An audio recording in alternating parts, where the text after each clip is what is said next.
তুমি সাইডে এসো, রোদ সামনে কেউ না, সবাই দেখে প্লিজ। সামনে কেউ না। হ্যালো, ভীষণ ভালো লাগছে আজকে বিএফজে অ্যাওয়ার্ড, এমন একটা সব থেকে পুরোনো অ্যাওয়ার্ড যেটা 1937-এ শুরু হয়েছিল। আর সেই অ্যাওয়ার্ডটা এখনো পর্যন্ত সেই গ্লোরিতে আছে এবং ফিল্ম ইন্ডাস্ট্রিকে এইভাবে অনুপ্রেরণা দিচ্ছে।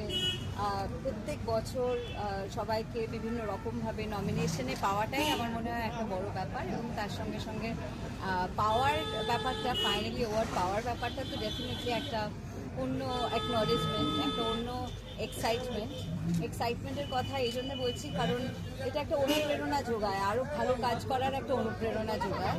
আর বিএফজে অ্যাওয়ার্ড তো আমার মনে হয় সকলের কাছে, বাংলা ইন্ডাস্ট্রির সব অভিনেতা অভিনেত্রীদের কাছে বিএফজে award is the most special award, কারণ এটা সব থেকে পুরোনো অ্যাওয়ার্ড সবাইকে এনকারেজ করবার জন্য। তো আজকে আমি এসে খুবই খুশি, কারণ এখন স্বার্থপর যেটা অলরেডি বোধহয় 80 দিন হয়ে গেছে, আমি ঠিক এখন 75 ডেজ আপ আমি জানি, তো 80 দিন হয়ে গেছে।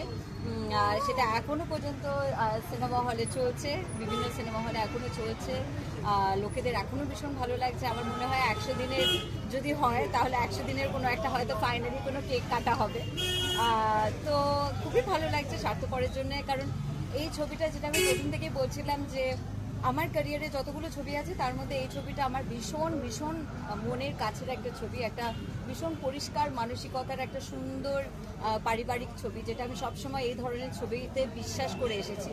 এবং এই ধরনের ছবি যে এত বড়োভাবে অ্যাকসেপ্টেড হয়েছে অডিয়েন্সের কাছে, দর্শকদের যে এত ভালো লেগেছে, সেটার জন্য প্রত্যেকটা মানুষের কাছে অনেক অনেক আমরা কৃতজ্ঞ এবং ধন্যবাদ জানাচ্ছি, আন্তরিক ধন্যবাদ সকলকে। Thank you so much.